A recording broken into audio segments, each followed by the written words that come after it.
On est avec Léo Urban aujourd'hui. Un monument pour nous dans le parcours et une référence dans le parcours et dans le mouvement surtout, je pense. Je dirais plus ça. Une référence du mouvement et un inspirateur et un innovateur, peut-être même du mouvement. Donc, et on va en parler. Un départ du parcours dans la nature, parcours qui est à base milieu urbain appliqué à la nature, puis tu le ramènes dans le milieu urbain et tu vas même encore plus loin parce que tu te lances dans la grimpe urbaine et tu marches sur les traces de Alain Robert en montant la tour Montparnasse, la tour Total, la tour Eiffel, la tour Franklin, plus d'une dizaine ou une quinzaine de tours à ton actif. C'est bien ça. On discute avec Léo Urban, la création du parcours avant les civilisations et on commence maintenant. Et la première question qu'on voulait te poser, c'est évidemment comment tu as commencé, pourquoi, d'où ça vient et pourquoi Primal. Et est-ce que c'est toi, Primal? Est-ce que c'est moi? Oui, Primal, c'est pour répondre à ta dernière question. Ouais. Primal, c'est venu. C'est un peu naze comme truc, mais je jouais à Far Cry Primal. Ok. Donc du coup, j'adorais ce jeu-là. C'était vraiment en plein développement aussi à côté. Moi, j'étais pas sur les réseaux encore, mais c'était en plein développement des mouvements, de peaufiner tout ce qui était les singes et tout ça. Donc, je jouais à ce jeu-là et je me suis dit, Primal, ça claque quand même. J'aime bien ce mot, tout ce que ça englobe. C'est assez mystérieux, mais en même temps, c'est anglophone aussi, donc ça parle beaucoup. Et je me suis dit, tiens, pourquoi pas garder ça? En plus, je me sens vachement à l'aise avec le nom. Donc, j'ai gardé Primal grâce à Far Cry Primal. J'aimais bien le jeu et puis ça parlait carrément à ce que je faisais en ce moment.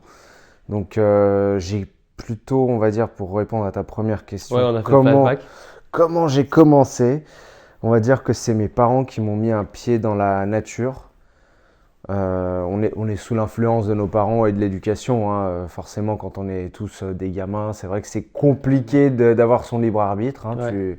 Tu fais avec ce que tu as, tu choisis pas forcément.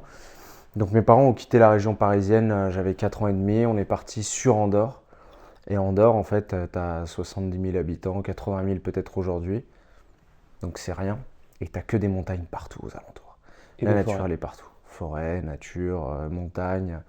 Des forêts relativement naturelles aussi, parce que c'est pas, je sais pas, la forêt des Landes où c'est des trucs plantés, beaucoup de monoculture, etc. Non, là, c'est la nature qui a pris la force, quoi, qui a le Ouais, pouvoir. c'est un lieu puissant quand même. Ça reste, t'es dans les Pyrénées, t'es quand même dans les montagnes. Il y a vraiment une forte essence dans ces lieux-là. Ok. Donc mes parents, en fait, très sensibles à la nature, m'ont mis un pied là-dedans. J'ai toujours, avec mes héros d'enfance, Tarzan, tout ça, couru à quatre pattes, comme tous les gamins. Le Disney, Ouais, de Disney, ouais. the original one, le The OG. original one, oui, carrément le vrai, quoi. Ah ouais, le vrai, mais c'est quel le a pas meilleur. d'autre. Il Le est trop meilleur. bien. Ils n'ont pas fait mieux avant ni après. Ouais. Et si tu veux, en fait, j'ai toujours été un peu différent dans ce sens-là. Je ne sais pas me l'expliquer si c'est à cause ou grâce à mes parents ou alors parce que j'étais déjà prédisposé à être différent, Ok. à être chelou, enfin chelou la connotation que les autres avaient par rapport à moi. Mais je me suis toujours senti hors cadre, différent à l'école, donc pas scolaire du tout. Pour donner une anecdote, j'étais chelou parce que je bouffais un ver de terre à l'école, tu vois, mais moi ça me faisait marrer, tu vois, mais c'était des trucs très chelous pour les autres. Et je pense que j'aurais pas mangé ces vers de terre, j'aurais pas cru en qui j'étais, dans cette différence. J'en serais peut-être pas là aujourd'hui. Ouais, grave. Mais tout ça, c'est pas pour cracher sur le cadre scolaire parce que c'est ce qui a fait la personne que je suis aujourd'hui. Donc, pas anarchiste, mais hors cadre, croire en un truc différent, pas juste suivre le chemin qui est tracé. Donc, mes parents m'ont beaucoup aidé dans tout ça. J'ai arrêté l'école à 14 ans, j'ai fait l'école à la maison et c'est là où j'ai vraiment commencé après avoir découvert le parcours aux alentours de 11-12 ans. À 13-14 ans, j'arrête l'école et là, je découvre l'entraînement seul. Avant, c'était avec les potes en sortant de l'école et tout ça. Et là, je suis chez moi, 1600 mètres d'altitude, mes parents ont un petit resto. Et du coup, forêt, montagne, lac, antenne Terrain de... de jeu, en fait, il est monstrueux, quoi. Ouais, l'antenne qu'on voit dans tes vidéos. L'antenne, elle est juste à côté, elle n'est pas active en plus, donc c'est La première fois que tu la parfait. montes, cette antenne, t'as quel âge? 12 ans. Tout en haut, la première fois? Ma question, c'est est-ce qu'il y a eu des paliers? Est-ce que, genre, la première fois Ouais, il y a tu des t'es- paliers. Donc là, je suis pas allé la première fois jusqu'en haut, je sais pas ce que c'était. Et puis, tu Tu sais, à force de la regarder, tu te dis, ah, je me projette là-haut, quoi. Ouais, ouais, Mais ça a mis du temps, j'ai fait les premiers paliers, c'était un peu mon dépucelage des hauteurs, tu vois. Donc, ouais, en fait, il y avait tout qui était parfait là-bas. Il y avait l'altitude, donc du coup, la production de globules rouges, ouais. Ouais, grave. la nature, les arbres, les rochers, la montagne, le lac aussi pour, sans le savoir, se baigner dans de l'eau froide. C'est con, mais je ne connaissais pas toutes ces vertus, je les ai découvertes par moi-même, le fait de bouger pieds nus Tu après les as aussi. expérimentés, ouais. Ouais, et puis après, j'ai vu qu'il y avait plein de trucs, et c'est devenu un effet plus à la mode, le froid avec Wim Hof. Il y a eu plus d'infos scientifiques sur les bienfaits de pieds nus et tout ça. Moi, en fait, je voulais juste être plus fort.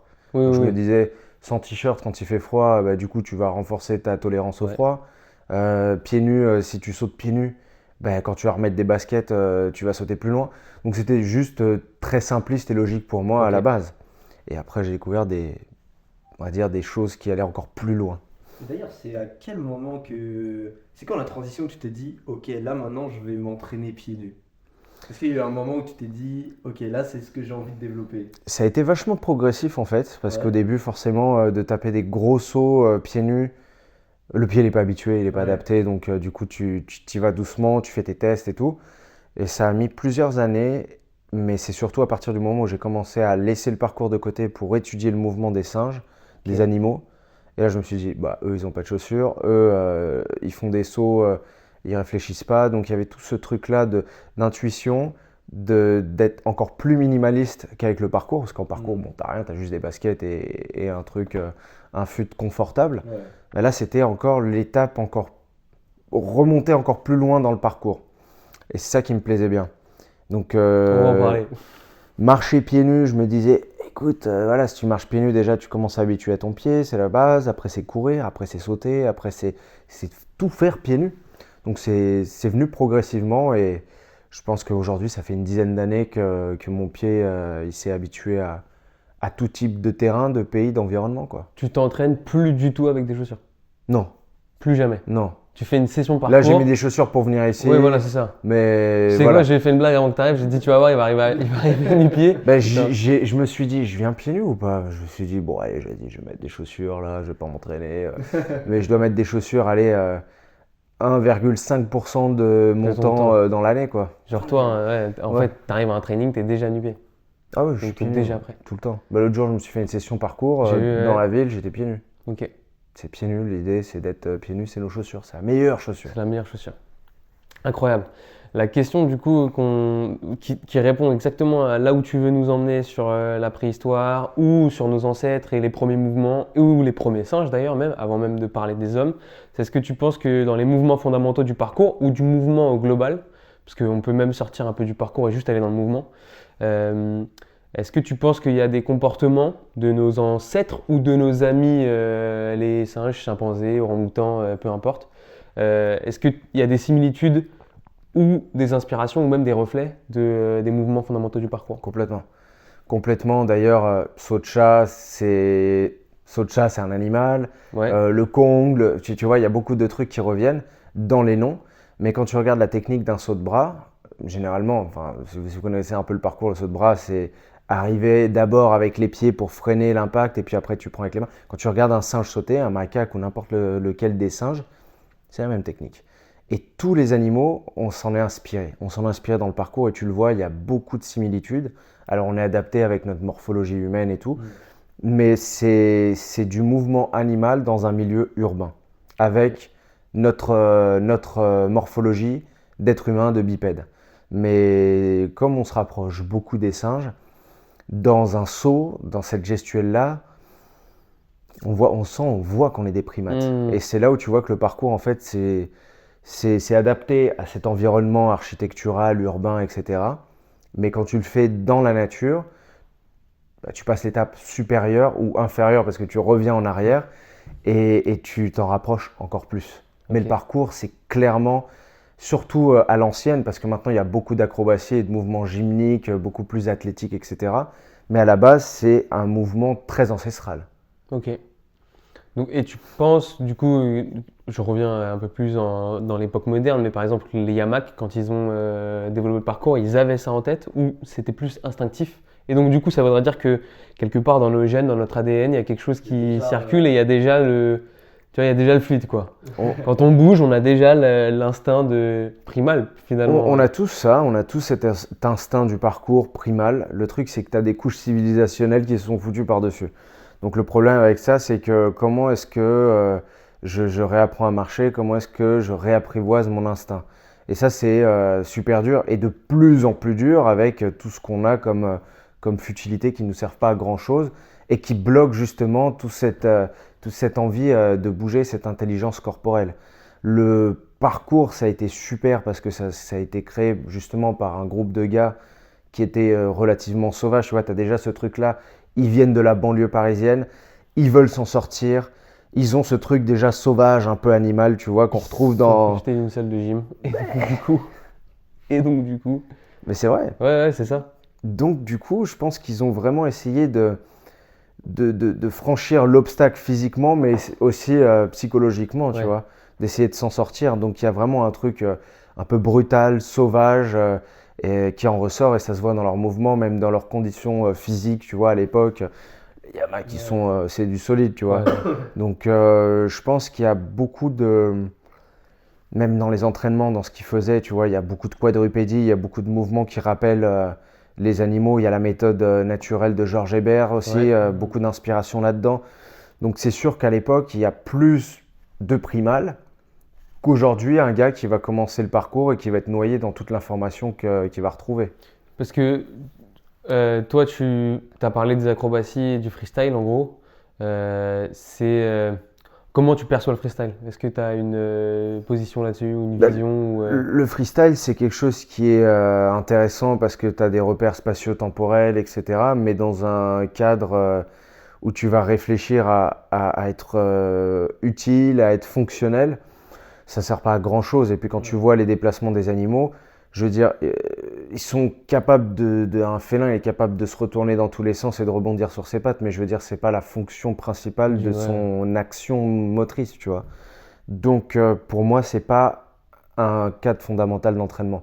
Je veux dire, c'est intéressant, ça te donne des bases, des notions, des repères, etc.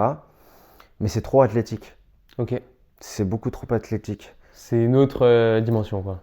C'est ça, c'est que je veux dire, moi quand je m'entraîne, je me dis, je veux que mon corps il puisse être au maximum polyvalent, avoir le mental de me déplacer n'importe où, n'importe quand, selon les temps qu'il fait dehors. Voilà, tu vois, je veux dire, l'acrobatie, ça va être vraiment secondaire, ça va être du bonus, ça va arriver bien après, tu vois. C'est de l'amusement, c'est pas quelque chose qui va régir mon entraînement. Je me lève pas le matin, je vais me dire aujourd'hui, je vais me faire des séries de backflips ou de Ouais, corps. ouais. Non, je me dis, aujourd'hui, je vais sortir, je vais faire corps avec la nature, avec les éléments, je vais grimper dans cet arbre, je vais ressentir la force du truc. C'est plus ça, le truc qui me fait vibrer. Justement, c'est ça que je voulais te demander, c'est comment tu cadres tes trainings. Est-ce que déjà tu cadres? Est-ce que tu as un programme? Pas forcément, tu vois, un programme info, mais plus un programme d'entraînement où tu te dis, bah là, pendant une semaine, je vais dans la nature, pendant une semaine, je vais en milieu urbain. Puis ensuite, j'imagine qu'il y a le boulot qui rentre entre-temps, mais finalement, ton taf, c'est aussi beaucoup d'entraînement en permanence. Alors, mon taf, c'est l'entraînement, hein, ouais, c'est clairement ça. Moi, si je veux continuer à avoir du taf, il faut Il que faut mon que- corps il soit fonctionnel. Et puis, au-delà de ça, en fait, c'est ce c'est ma ligne directrice, quoi. C'est ce que j'aime faire.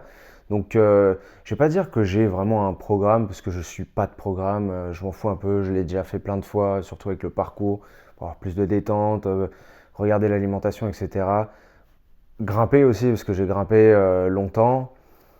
L'idée, c'est pour moi, c'est d'être en accord vraiment, et ça prend tout son sens quand tu fais des choses qui sont dangereuses, c'est d'être en accord dans ta tête et dans ton corps. Parce que quand tu montes à 20 mètres de haut ou plus, c'est pas un acte de folie, c'est un acte d'une personne qui est relativement équilibrée, qui sait ce qu'elle fait. Donc à partir du moment où tu prends cette décision et cet engagement de partir dans les hauteurs, il faut que toute ta vie derrière, en fait, tous les détails suivent. Tu peux pas te permettre, tu peux le faire une fois, deux fois, mais en fait, quand tu flirtes avec la vie, la mort tout le temps, tu es obligé d'avoir une discipline. Mais c'est pas un programme d'entraînement. Le programme d'entraînement, c'est presque rédhibitoire, tu vois. C'est une philosophie au jour le jour. C'est tu sais pourquoi tu bois pas et c'est pas une corvée, tu vois, c'est pas une corvée de pas manger du sucre ou c'est pas, tu vois, tu te mets pas des corvées. Tu te mets une autodiscipline que tu affectionnes et que t'aimes respecter comme un samouraï, comme un guerrier parce que t'es dans ton truc et que ça te plaît en fait. Et parce qu'elle vient nourrir, j'imagine, du coup, ton mental et. Bah, parce que tu vois les résultats et ils sont tellement mieux que de s'amuser juste sur le flirt d'un truc, tu vois. Je veux dire, c'est cool de se bourrer la gueule, tu vois, mais tu le regrettes le lendemain. Et puis tu le regrettes le surlendemain aussi quand tu vas à l'entraînement. Je veux dire, c'est sympa de le faire une fois, mais je veux dire, au quotidien, c'est pas quelque chose qui m'intéresse. Ouais, ouais. Et. C'est vraiment. Il y a deux mondes. Il y a grimper dans les arbres ou boire de l'alcool. Fais ton choix. Fais ton choix, mon gars. Ah mince, du coup, j'ai oublié ma question. Ma question était. Ah oui, tu penses que t'arrêtes là pendant 1 an, la grimpe, en milieu pas urbain, en milieu naturel, donc dans les arbres, etc. Tu reprends 1 an après. Peut-être 1 an, c'est beaucoup. Mais en gros, est-ce que tu peux te permettre de faire une pause? Ou, admettons une blessure, ou j'en sais rien, parce que du coup, ça peut arriver. Ou est-ce que c'est justement le fait que tu sois quotidiennement dans le training qui fait que tu maintiens une espèce de force et de puissance continue, tu vois? C'est sûr que, en fait, comme on disait tout à l'heure, on l'a en nous. Donc, la force vitale du truc, ça dépend, hein, j'en sais rien, en prison, je sais que voilà, tu peux pas t'entraîner, mais tu gardes ce truc-là en toi, tu gardes cette étincelle et puis la condition physique, tu essaies de l'entretenir, etc. Je veux dire, tu es blessé. En fait, tout va dépendre de ton degré de volonté, c'est ça qui t'anime, c'est une espèce de flamme en toi que tu es obligé de garder. Si ça s'éteint complètement, c'est difficile à allumer à nouveau, mais c'est toujours là, c'est toujours là. Après, pourquoi je m'entraîne tous les jours? Déjà, de une, parce que j'aime ça. De deux, parce que il y a tout ton système hormonal aussi qui est tout le temps stimulé, l'hormone masculine, etc. Donc voilà, c'est quelque chose qui est décuplé quand tu es dans la nature, face aux éléments, au froid, Ouais. au chaud, etc. Face au danger. Donc moi j'aime ça, j'aime sentir ces variations, ces courbes qui passent de l'extrême en haut et puis des fois tu reviens à plat parce que voilà, tu as trop poussé, tu es fatigué, etc. Donc j'adore en fait ces expériences personnelles, donc c'est pour ça que je continue. Et c'est sûr que quand tu te maintiens au quotidien, bah, tu en ressens les résultats, tu cultives ce que tu fais vraiment. Et tu vois les résultats rapidement avec les années d'entraînement, c'est sûr que ça va encore Ouais. plus vite. D'ailleurs, comment tu. Enfin, c'est quoi l'évolution genre, de tes sentiments, de ta perception des choses quand t'es genre juste avant une grimpe, Hmm. pendant et juste après? Comment ça évolue? Ouais, toute la phase de préparation où tu as toute la phase de doute, toute la phase d'entraînement où justement ces doutes, en fait, tu essaies de les canaliser, d'en évincer certains et puis d'autres d'essayer de les mettre de côté parce que tu sais ils seront là. Donc tu essayes de justement être rationnel, en fait, d'avoir un esprit rationnel. Avant la grimpe, t'es au bout de ta vie, t'es pâle, t'as la pâteuse, t'as beau boire des litres et des litres, ça passe pas, c'est le stress, c'est normal. Ouais. Donc avec l'habitude, tu finis par justement l'accepter en fait, parce que c'est là, c'est comme ça, c'est même si tu prends le truc en mode peace and love, ton corps il sait pertinemment que tu vas au charbon et que ça va être dangereux, etc. Donc voilà, à ce moment-là, tu te reposes une dernière fois, est-ce que j'ai tout bien fait?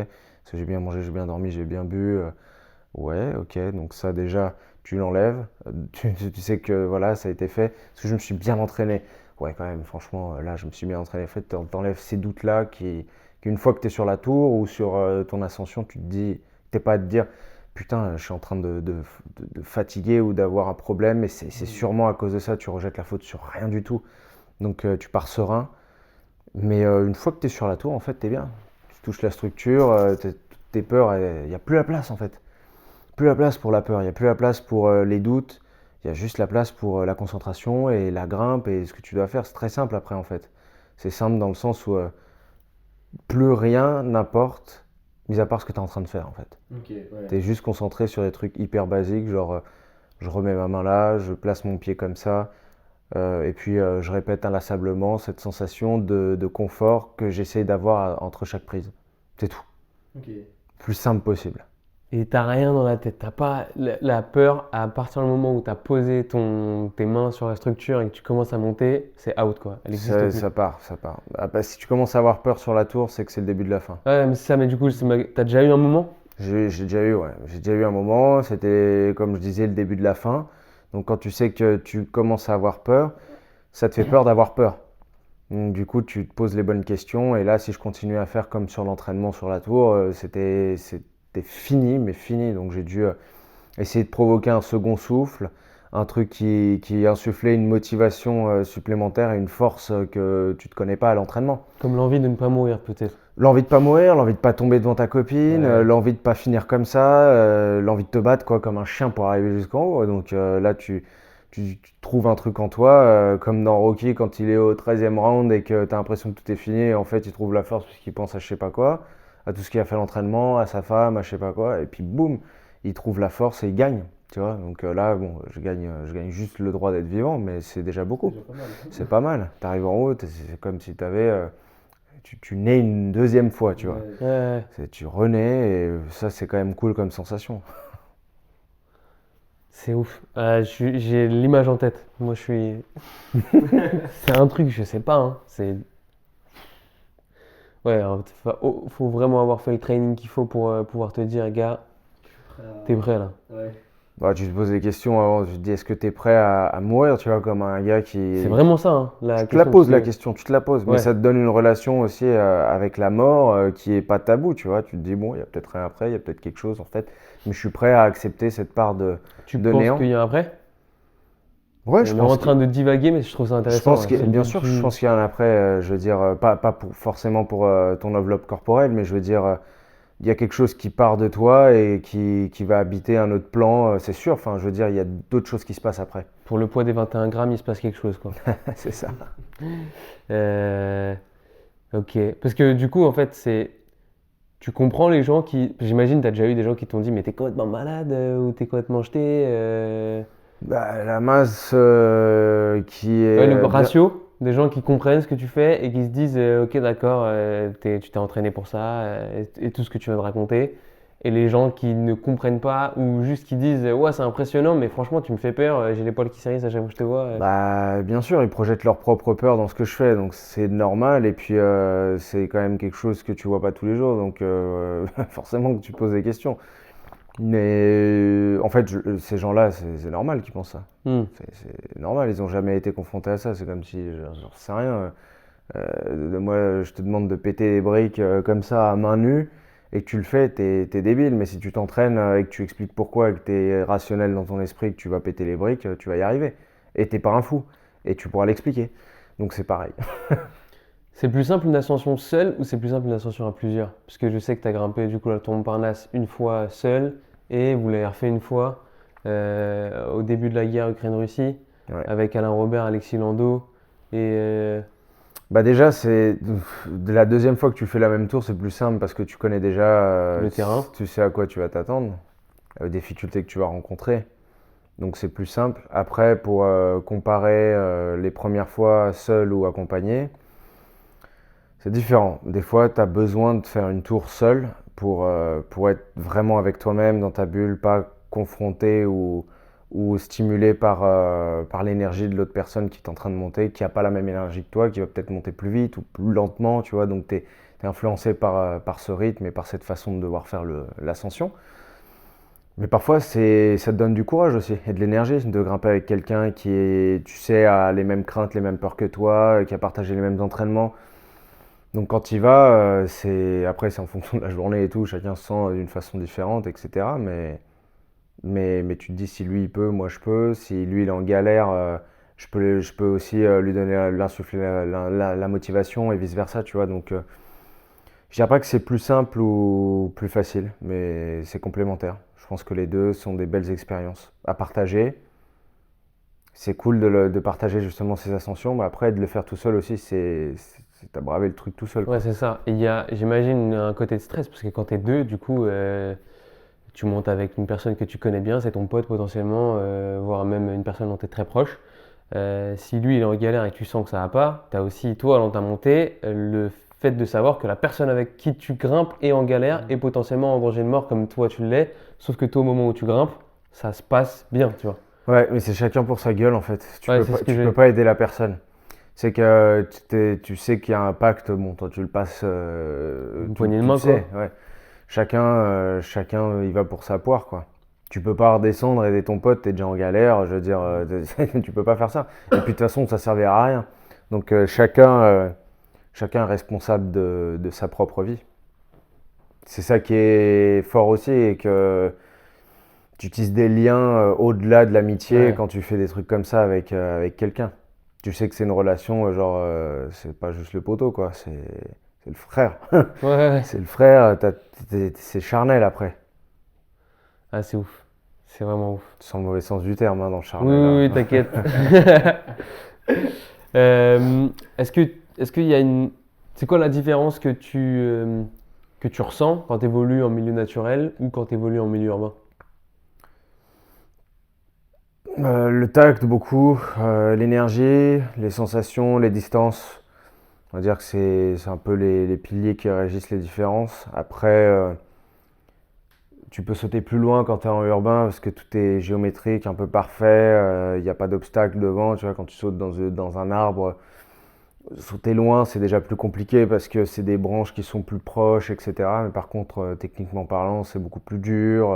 Tu es tout le temps en hauteur aussi. Donc, il y a beaucoup plus de choses au sol dans le parcours urbain où tu peux t'entraîner sur des spots déjà préfabriqués pour le Ouais. parcours, on dirait, tu vois, des fois. Donc, ça, c'est grosse différence. Après, en termes de sensations, les aspérités, dans un sol comme ça qui est lisse ou le béton, il y a rien, tu vois. Dans la forêt, il y a des trucs de partout, c'est Dans la accidenté. Donc, moi, je préfère justement cette adaptation du pied qui va chercher en fait intuitivement à s'accoupler, à prendre la forme de tout ce qui est au sol, la branche, etc. Et c'est beaucoup plus riche. Ok. Il y a une richesse incomparable. Et après, en parlant d'énergie, tu bouges sur du vivant. Un arbre, c'est vivant. Un rocher, ça a une histoire, ça a une âme, ça a traversé les âges. Un bout de béton, ça a 30 ans, max. Ça a 30 ans max, ça a été tagué, les mecs ils ont pissé dessus, tu vois, je veux dire, c'est une histoire, C'est une histoire, pas la même. pas la même, et puis ça a été chimiquement modifié aussi, tu vois, Ouais. même si ça part de matériaux bruts qui sont présents dans la nature, du sable, etc., de l'eau, ça a été modifié, donc l'énergie n'est pas la même et tu le ressens. T'étais sur un truc inerte, mort, tandis que quand t'as le pied sur l'arbre ou sur la terre, Tu sens l'énergie du truc, quoi. ah ouais. Même si tu la sens pas à la fin de l'entraînement, je veux dire, le lendemain tu peux t'entraîner, t'es moins cassé. Il y a un truc qui circule qui est beaucoup plus sain. Ok. C'est archi intéressant. Ça me donne envie de faire un training avec toi. Bah, quand envie tu de- veux, mec. J'ai Hein. envie d'essayer, mec. J'ai envie de voir. J'ai envie de m'entraîner En pleine nu pied nature, en là. pleine nature. C'est Fort. trop bien. Moi, dans Ah, mon nu-pied, histoire perso, je c'est que pourrais pas, mes mais- parents nous emmenaient quand on était gamin à Fontainebleau. Je sais pas, on y allait une fois tous les 2 week-ends, tu vois. Mes parents, fans de grimpe et ont grimpé pendant très longtemps et grimpent encore aujourd'hui. Et ouais, Fontainebleau, on l'a saigné, quoi. Et les rochers et les arbres quand on était gamin, et même les petites crevasses qu'il y a. Bah, c'est Où trop tu bien. passes, C'est un ouais. terrain de jeu C'est un idéal. terrain de jeu, ouais, c'est un terrain de jeu idéal en vrai. Donc ouais, mais jamais barfoot, tu vois. Toujours avec des chaussures d'escalade, bien comme il faut. Ça vient vite, hein. Il y a un petit temps d'adaptation évidemment, mais tu sais, le pied il est ramolli dans la chaussette Ouais, en et la permanence. chaussure. Hein. Mais dès qu'il se déploie et qu'il touche un peu le sable, les rochers, les arbres, il te dit merci. T'as combien de centimètres d'épaisseur là? Je sais pas, à toi de me dire. Oh oh, il y a une sacrée épaisseur. Putain, c'est étonnant. En fait, Ouais, en c'est fait, lourd. ce qui est étonnant, c'est que c'est genre rigide. Tu vois, moi, je Bah. touche mon pied dans le creux, c'est mou. Et ça sent genre Non mais c'est une vraie semelle. ta texture en dessous du pied, tes Ouais, muscles en dessous du pied et tout, genre ils sont. Enfin, C'est une tu semelle. les as renforcés C'est une quoi. vraie semelle. Tu les as renforcés. C'est une semelle, ouais, c'est exactement ça. Et puis quand tu vois, quand j'ai voyagé un peu, j'ai vu les autres semelles des indigènes, etc. Mhm. C'est du bon aussi. Mais c'est le truc. Plus haut level que toi, du coup? Donc, encore ou En semelle, peut-être pas, mais en largeur de pied carrément. Tu vois que Ouais. c'est des pieds qui sont adaptés. Et puis tu vois le mec qui a les pieds dans la montagne et celui qui a le pied dans la jungle, c'est pas la même morphologie. Non, il y en a qui ont des pieds qui tombent comme ça, c'est adapté pour s'accrocher dans la boue. on y vient. On y vient. C'est fascinant, c'est fascinant. Tu Ah, vois c'est que nous, finalement, le modernisme a conditionné aussi notre pied à devenir À plus rentrer dans étroit. une chaussure, quoi. C'est complètement ça. Donc même moi, j'ai souffert de ça génétiquement parlant avec l'évolution tardive, tu vois, même en 200-300 ans. On est tous pareils. Et t'as vu combien de temps avant de voir une différence dans la posture, la forme de. T'as vu une différence dans la posture, la forme de ton pied à force de. Sûrement, mais j'ai pas fait gaffe à Ouais. ça forcément. Alors, je pense que, tu vois, ton gros orteil, il a tendance à partir vers là et ton petit doigt de pied, il a tendance à rentrer aussi. Donc là, mon pied, il est juste droit en fait. Ok. Il est déployé, il n'y a pas, je sais plus comment dire, d'oignons et des trucs comme ça, Ouais. tu vois. Ok. Moi, j'ai pas ce malheur-là. Moi, j'ai des pieds Tarzan. Ultra. Ultra, ouais, Ouais, ultra. C'est pour ça, mec, Trop bien. je suis fait pour ça. Allez, let's go, on y va. mec, Faut que j'essaye. quand tu veux, quand tu veux. C'est marrant, tu parles d'évolution. L'évolution du déplacement de l'homme depuis nos ancêtres à aujourd'hui, effectivement, il y a quand même une sacrée. Je pose la question, perte ou gain de mouvement, il y a une sacrée perte finalement.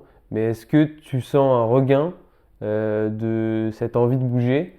Toi, puisque tu donnes des workshops, que tu bouges, est-ce que c'est que occidental, le fait qu'on ne se déplace pas ou pas assez? Ou est-ce que en voyageant, tu te rends compte que ça évolue dans le bon ou dans le mauvais sens? En fait, si tu veux, c'est difficile de se dire comment étaient nos ancêtres ici en Europe. On peut l'imaginer en fonction du climat, du mode de vie, de la technologie qu'ils avaient à l'époque, etc., de l'époque. Mais la seule chose, le seul référent qu'on ait aujourd'hui, c'est d'aller dans des tribus où le mode de vie a pratiquement ou peut évoluer depuis. Donc là, tu vois comment les corps bougent, quelles tâches ils font quotidiennement, etc. Et tu peux essayer de retranscrire ce que ces tribus-là font avec nos propres ancêtres ici en Europe. Donc il y a beaucoup de similitudes, mais il y a beaucoup de choses qui sont différentes. Mais ils sont plus proches, eux, du style de vie, de la manière de bouger, que nous aujourd'hui. On s'en est beaucoup éloigné. Donc ce qui est intéressant quand tu vois ces gens-là, c'est de calquer ton entraînement très occidentalisé dans le sens où moi quand je m'entraînais, c'est pas du tout utile. J'y vais pas pour survivre, j'y vais pour m'entraîner, pour mon plaisir personnel. De calquer ça avec la mobilité, l'utilité et tout ça. Donc tu vois quand même qu'ils sont à un haut niveau de mouvement sans pour autant s'entraîner une seule seconde. Les mecs, ils vont pas faire des tractions, ils vont pas faire des sauts, ils vont rien faire du tout. Ils vont juste grimper aux arbres pour aller chercher du durian, pour aller chasser le singe, etc., En fait, ils etc. sont en perpétuel mouvement parce que dans leur vie, ils bougent Leur constamment. position, eux, être assis comme ça, ils ne connaissent pas. S'ils sont assis, ils sont assis par terre, tu vois, sur du dur, ils dorment sur du dur, ils sont en full squat tout le temps, ils ont une souplesse naturelle, etc. Donc en fait, c'est nous, on est obligés. Eux, c'est comme des animaux. C'est-à-dire que le chimpanzé, quand il naît, il n'est pas, il n'est parfait. Il va pas se dire bon, je fais des tractions pour essayer de. Non, en fait, tout est naturel. Chez ces personnes-là, c'est la même chose. Nous, on est obligé de s'entraîner pour retrouver une certaine naturalité dans ce qu'on fait. Et tu peux pas le faire si t'es pas dans la nature non plus. Donc, tu es obligé de composer avec ça. Si tant est que tu t'entraînes uniquement pour avoir, pour, tu vois, un peu l'esprit hamac, être fort pour être utile, tu vois, ou esprit libre dans un corps sain, ce genre de choses. Aujourd'hui, avec l'avènement des réseaux sociaux, je trouve que en plus, ça a évolué dans un sens qui est ultra, entre guillemets, négatif. Il y a beaucoup de personnes qui s'entraînent uniquement pour l'aspect esthétique. Parce qu'on est dans une société du paraître oui, aussi. c'est ça. Et c'est compliqué d'aller au-delà de tout ça. Avant, à l'époque des hamacs, il n'y avait pas, il y avait juste la télé quoi, pour montrer ce que tu fais. Donc les mecs s'entraînaient vraiment, c'était vraiment C'était pour eux, tu l'entraînement, vois. ouais, c'est ça, utile. C'est chaque move et chaque entraînement que je fais, il doit me permettre d'être plus utile ou de pouvoir, comme tu le disais en début de podcast, à n'importe quel moment, sur n'importe quelle condition, peu importe la météo, peu importe ce que j'ai sur moi et t'as pas besoin de beaucoup de choses parce que tu le fais du pied, bouger quoi. Tu es capable T'es capable, de répondre. De toute façon, il le disait, les Yamaha, David et tout ça, c'est toujours prêt. toujours prêt, c'est ça, de pouvoir être toujours prêt. Toujours prêt. Et Et- toujours prêt, tu peux pas être toujours prêt. Tu peux, hein, mais si tu respectes pas ton temple, ton corps, etc., t'es pas toujours prêt. Non, Mais c'est intéressant justement d'être dans un état amoindri, de perception des sens, etc., et de voir à quel point tu es toujours prêt aussi. ouais, ça c'est cool. Mais quand tu es toujours sous cet état-là, tu seras pas toujours prêt. Non. Ou même sous fatigue grande, sous blessure, sous surtout. Ça touche à un sujet très intéressant aussi, c'est celui de la société. Je veux dire, pourquoi on n'atteint pas notre plein potentiel et nos pleines capacités, même pour gagner de l'argent et pour niquer le système comme on voudrait tous le faire, parce que tout le monde est dans un taf où tu vois pas la lumière du jour, et où tu vois pas le bout, où tu peux pas faire tes propres projets, où tu fais rien en fait. Et tout ton potentiel, en fait, même si tu en as beaucoup à la base et que tu es talentueux, tout ce que tu veux, si tu te retrouves dans un style de vie comme ça, en fait, ton potentiel, il réduit, et tu n'utilises même plus les bonnes aires du cerveau, tu deviens machinal, quoi. Ouais. Tu es aliéné dans un truc et 80% de l'humanité est comme ça, malheureusement. On ne connaît pas notre propre potentiel alors qu'on n'a jamais été aussi épanoui technologiquement parlant, aussi intelligent et aussi immature en même temps, à la fois aussi en tant qu'espèce. Ouais, ah, c'est très vrai. Et en même temps, ça te donne envie de faire bouger les choses. D'où ce podcast finalement, hein, puisque ce genre de message, parce qu'en fait, il ne s'agit pas effectivement d'avoir un programme de renforcement musculaire chez toi à la maison ou dans une salle de sport où tu vas te faire tes 10 pompes, tes tractions et tes 10 abdos. Ça n'a plus aucun intérêt aujourd'hui et physiquement et même psychologiquement. Je pense, bah déjà, si en vrai, psychologiquement c'est cool parce que tu as l'impression de faire quelque chose, mais je pense que quand tu ressens l'envie de bouger, mais du mouvement, quoi, parce que je pense qu'aujourd'hui, on a et beaucoup d'inspiration de partout, et beaucoup de personnes inspirantes comme toi, il y en a plein, et qui nous prouvent tous les jours que c'est possible et qu'il y a plein de choses à faire et qu'on peut faire plein de choses et que le système dans lequel on est n'est pas forcément une réalité, mais plus une utopie auquel on croit tous, tu vois, et peut-être même une dystopie finalement qu'il faudrait qu'on arrive à changer. Et c'est ça qui est intéressant. C'est en partie pour ça qu'on voulait avoir cette discussion avec toi. Mais parce que, ouais, il y a tellement de choses à faire et tellement de moyens de bouger sans avoir une programmation, sans avoir besoin d'appeler un sport, tu vois. Juste d'être dans le mouvement en fait. Ouais, c'est ça, l'idée, c'est juste pas de se mettre de barrière pour moi. C'est juste, faut limiter un maximum les frictions. Si tu as une envie de quelque chose, c'est ok. Là, maintenant, tout de suite, j'ai envie de ça. Par quoi est-ce que je peux commencer? Bah, c'est ça, c'est surtout qu'en fait, on dit la société, oui, c'est en partie la faute de la société, mais je veux dire, la société, elle nous offre une réalité Ah ouais. qui est la meilleure pour contrôler la masse, ça c'est sûr. Donc c'est normal que ce soit comme ça, mais après, je veux dire, On est tous acteurs de la vie. Hein. tu te bouges, si tu te bouges et que tu te sors les doigts, tu peux faire ce que tu veux. Ouais, grave. Tu as plein de libertés, tu as plein d'autres réalités qui s'offrent à toi. Donc c'est facile de critiquer le système, c'est facile de dire ah c'est de la faute de ça. Mais au final c'est ta faute à toi, si tu ne Totalement. bouges pas. Donc c'est ça, il y a plein de gens qui ont plein d'envie mais qui font jamais rien. Ouais. Mais c'est déjà le truc, c'est de commencer par quelque chose. Tu vois, tu disais tout à l'heure, c'est mieux de faire des pompes que de rien faire au final. Bah aussi. ouais, Tu grave. commences par quelque chose. Au moins tu fais un truc. Après, il faut que ce soit régi par les bonnes raisons. Mais je veux dire, c'est mieux de faire ça que de rien faire. Il y en a qui sont là, attendent que ça leur tombe. Mais c'est pas comme ça que ça marche. Il n'y a rien En qui va fait, te tomber dessus. T'as aussi, tu sais, beaucoup d'idées préconçues. T'arrives dans un boulot, tu grandis, t'évolues, et puis à un moment donné, t'as des gens autour de toi qui te disent ouais, t'as quel âge? 25 piges. Moi, comme je suis à mi-temps dans le parcours et à mi-temps dans un autre taf, où c'est un taf de bureau, et ben en fait, il y a plein de gens qui me disent bah 25 ans, ça va, t'inquiète, attends quelques années et tu verras ton bide. Automatiquement, pour eux, c'est normal quoi. Non, c'est pas mon problème. Genre le bide va grossir, tu vas forcément boire des bières et finir par boire des bières et te taper des barbecues dimanche. Et Si nanana. tu suis leur cursus, C'est un- c'est ce qui va se passer, effectivement. Oui. Mais non, mais c'est ouf de ne Ouais, pas pouvoir laisse concevoir porter, qu'une ouais. personne peut être différente de Mhm. toi, tu vois. Et qu'elle peut être différente de ce que toi tu vas être. C'est ça qui est fou. C'est en fait, tout le monde transpose son expérience de vie et sa façon d'être et sa façon de bouger. Mais tellement que ça fait l'effet placebo et que tout le monde devient Et que comme tout ça. le monde devient la même chose, mais c'est ça. Exactement ça. Et donc du coup c'est marrant parce que il y a une question qui arrive, donc on vient de parler de l'évolution du déplacement de l'homme perd tout gain, et on a une question un peu méta.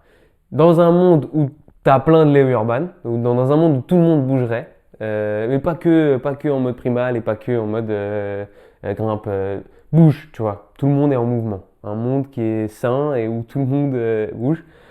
Quelles évolutions physiques tu penses que l'homme pourrait avoir sur des centaines et des milliers d'années, puisque l'évolution ça prend beaucoup de temps.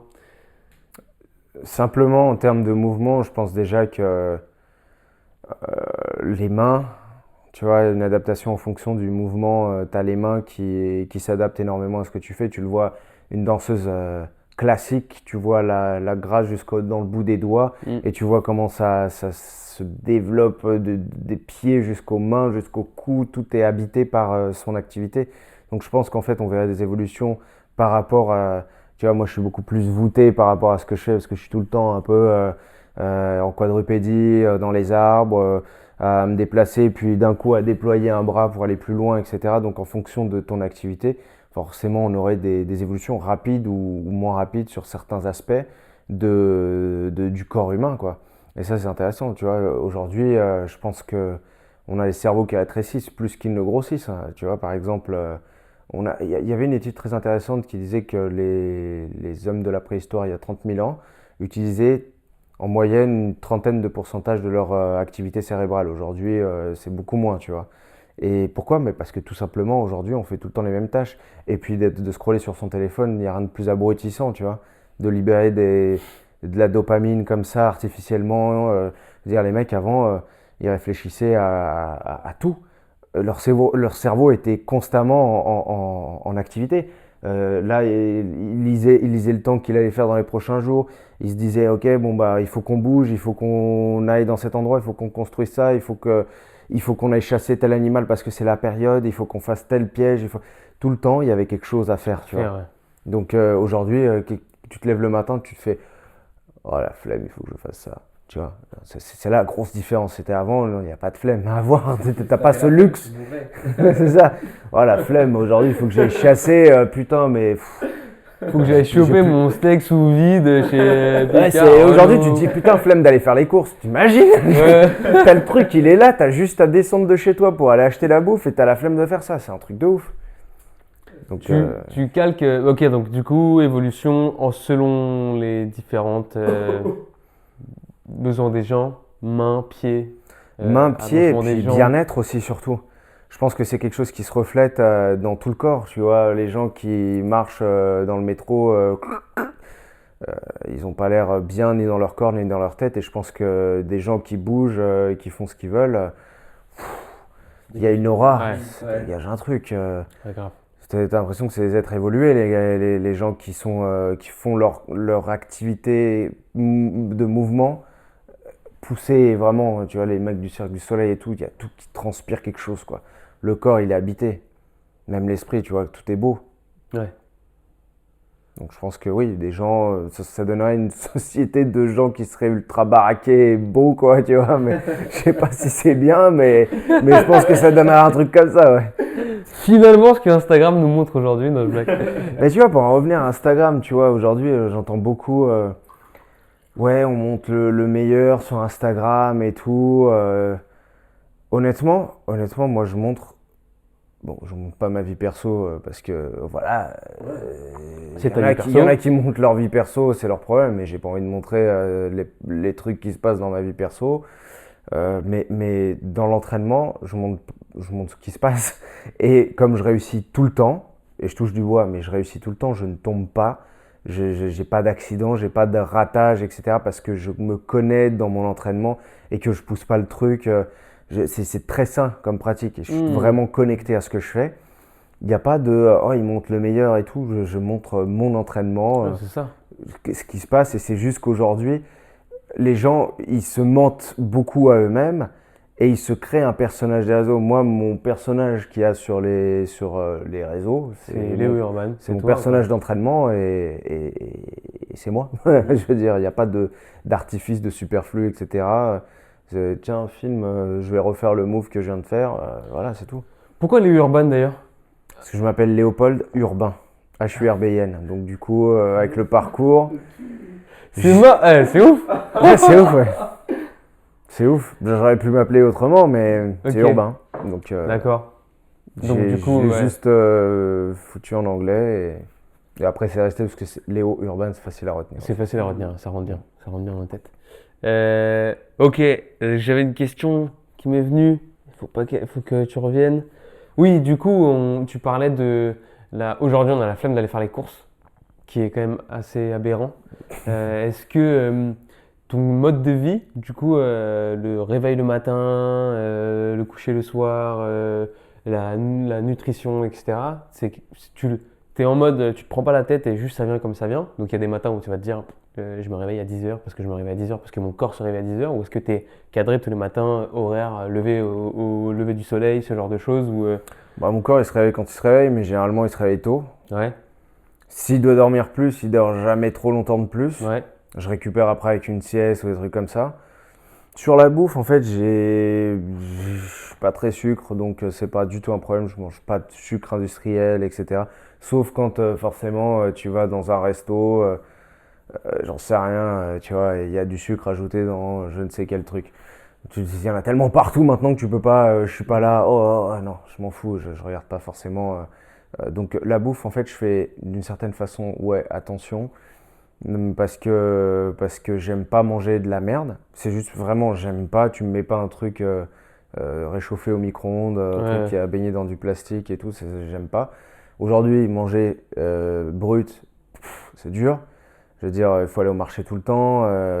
Puis encore là, tu sais pas d'où ça vient. Donc du coup, tu conscientises ce que tu manges, mais tu rationalises aussi. Et puis tous les pecnos qui te disent, ouais, non, bah, ça tu le manges, mais tu sais combien de pesticides. Ouais, et toi, ce que tu manges là, il y a aussi ça. Enfin, tu peux jamais être parfait. Ouais, ouais, ouais. Donc au bout d'un moment, tu lâches le steak et tu essaies de faire du mieux possible.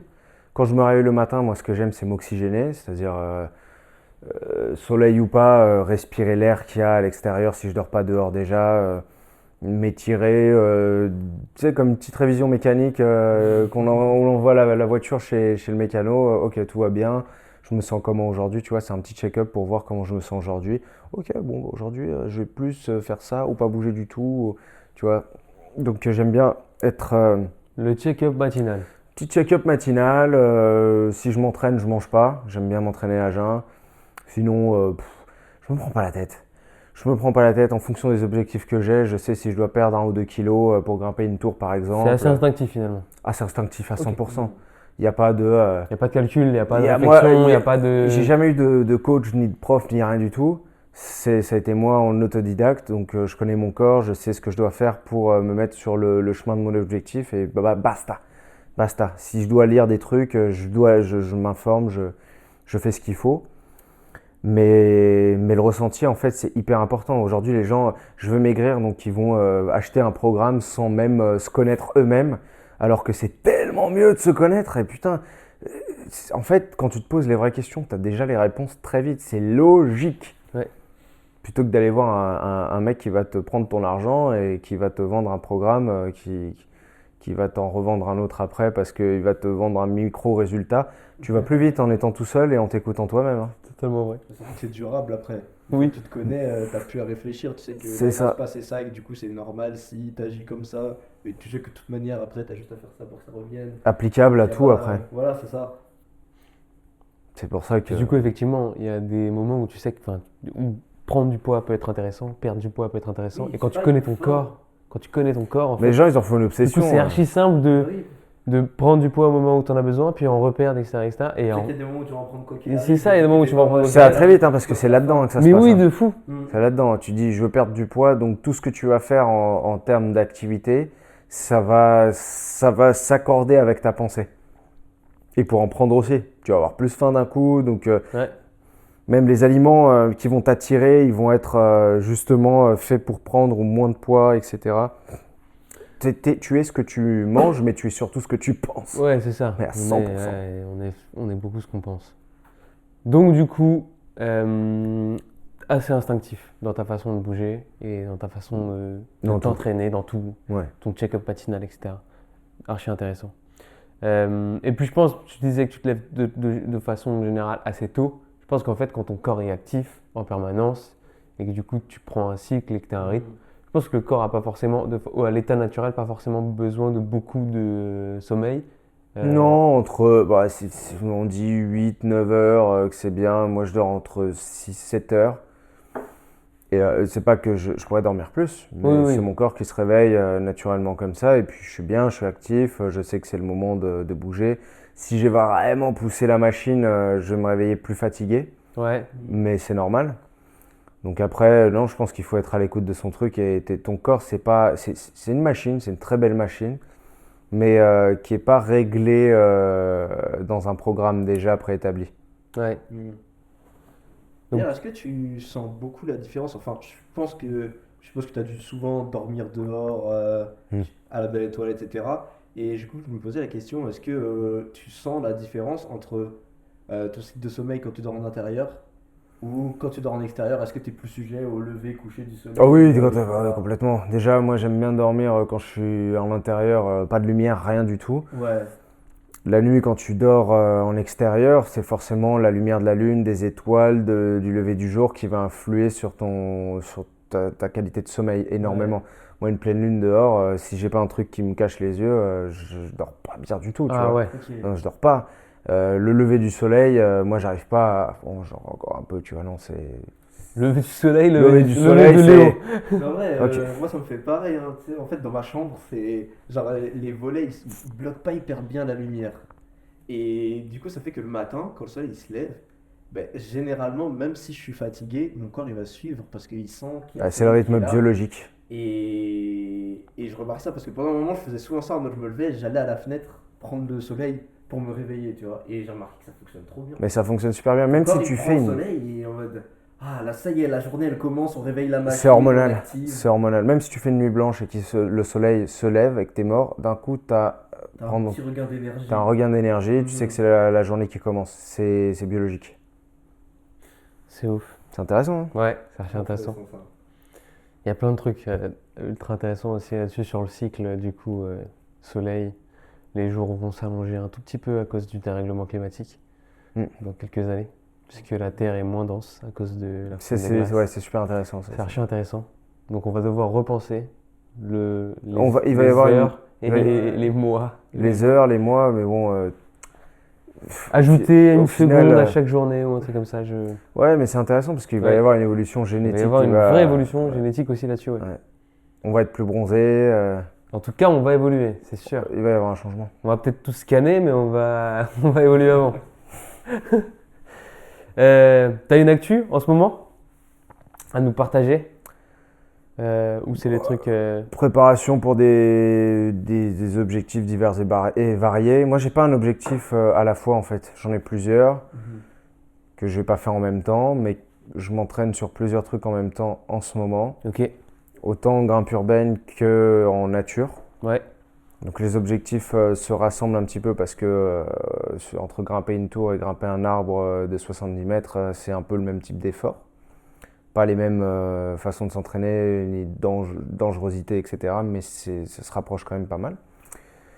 Et après, en fait, moi, tu sais, j'ai pas d'objectif à très long terme, en fait. C'est plus des envies, des rêves, des trucs que je vais suivre parce que ça m'anime, je sais que c'est ce qui me maintient vivant, quoi. Je sais que j'ai envie de découvrir des lieux sur la planète avant qu'ils disparaissent, ces derniers vestiges de l'ancien monde qui sont là, en fait, ils sont gorgés de puissance et d'histoire, et ça, c'est ce qui m'intéresse le plus.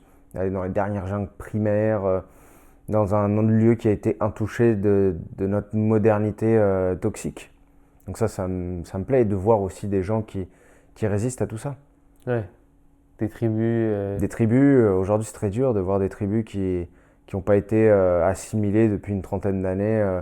Ils ont tous des t-shirts de la FIFA, ils ont tous C'est sérieux? des trucs en plastique qui arrivent. En plastique, je veux dire, tu vois, des gobelets, des trucs pour cuisiner. Donc en fait, la tribu évolue aussi avant de se faire complètement assimiler. Et là, on est clairement toutes les tribus qui ont été contactées, parce qu'il n'y en a plus beaucoup. Pour que tu te fasses une idée, il y a les sentinelles sur les îles Andaman, donc ça n'a pas été touché. Eux-mêmes ont récupéré le fer parce qu'il y a eu des naufrages, donc ils sont allés chercher du fer pour faire des pointes de flèches, donc ils ont évolué eux-mêmes en tant que tribu. Mais quand tu vois, je sais pas, tu vois les Berbères au Maroc, que tu ailles les Mentawai ou en Amazonie, toutes les tribus contactées sont en t-shirt, ont du plastique, ont des facilités modernes qui sont arrivées, ont même des chaussures aujourd'hui maintenant. Donc on est en plein processus d'assimilation. Quand tu pars pour un trip à Sumatra et que l'objectif c'est de grimper un arbre de 60 mètres, j'imagine que c'est pas une journée où tu vas, tu montes, tu redescends et tu rentres. Tu dors dans cette zone-là. Donc en fait, tu as fait aussi des expériences de survie. Ou jamais vraiment ce qu'on pourrait qualifier d'expérience de survie. Si, oui et non, mais en fait, j'arrive à pas manger pendant plusieurs jours, ça n'a pas trop d'incidence Tu jeûnes quand tu pars sur une expérience comme ça? Sur des arbres, quand je vais les grimper, j'aime bien jeûner, ouais. Ah ouais? Oui, il n'y a pas de problème. Je veux dire, j'ai de l'énergie pendant 2-3 jours. Je sais que je suis capable d'avoir beaucoup d'énergie. Après, il faut que je puisse boire de l'eau, etc. Là, à Sumatra, c'est différent. Quand je suis allé là-bas, on avait un camp, c'est encadré, tu y vas avec un guide, ils sont obligés tu payes un permis, donc ils sont là, ils te laissent toute la liberté de faire ce que tu veux. Mais en fait, eux, ils te ravitaillent. Ok. Tu as 3 repas par jour si tu veux. Ok, Moi, je mangeais pas 3 repas par jour parce que j'aime pas ça quand t'es en jungle. J'aime bien être grimper dans l'arbre, être l'animal, quoi, tu vois. Ouais. Et surtout, je leur demande de bouffer que des fruits parce que sinon, tu mangerais que des trucs frits à l'huile de palme. Donc là, c'est différent. Mais quand tu fais une expérience, je repense à l'Amazonie. Là, l'idée, c'était de pas manger, de prendre l'ayahuasca, d'être dans la jungle, de ressentir le truc à fond, tu vois. Donc là, en fait, je qualifierais pas ça de survie, mais d'expérience. Ok. La survie, ce serait de partir sur un trek en jungle pendant une semaine minimum, et là, tu te démerdes avec ce que tu as, tu pêches avec. Là, ce serait de la survie, parce que tu mets des skills de survie entre. Là, juste. C'est un truc qui t'intéresse ou pas du tout? Si, c'est des trucs que je ferai forcément, tu vois. Surtout, j'ai mon meilleur pote Nico Mathieu qui fait ça. Mais après, je sais que ton corps, il morfle, il prend cher. Et moi, ce qui m'intéresse, c'est de grimper.